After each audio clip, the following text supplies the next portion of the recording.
Ni yule ambaye alikusaidia kukuvusha kwenye wakati mgumu wa maisha yako, au kwa lugha rahisi kabisa, alisaidia kukuvusha kwenye majanga.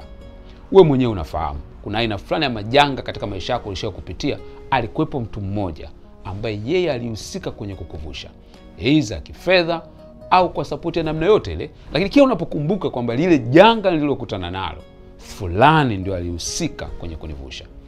Huyu ni rafiki ambaye anaweza asiwe na kukumbusha alichokufanyia, lakini rafiki ambaye utakiwe kumsahau kabisa. Wakati fulani endelea kumshukuru, wakati fulani endelea kumtafuta. Ni mtu ambaye maana yake ni kwamba anahusika katika kuhakikisha maisha yako yalichukua hatua nyingine kutoka hapo ulipo kwenda sehemu nyingine. Inawezekana leo umefika mbali sana, inawezekana umefika kiwango cha juu sana, lakini usimsahau rafiki ambaye alikuvusha kwenye majanga. Huyu rafiki siku akiwa na shida, akiwa na matatizo, ni muhimu sana kuonyesha kwa moyo na kwa vitendo kwamba unathamini kitu ambacho aliwahi kukufanyia.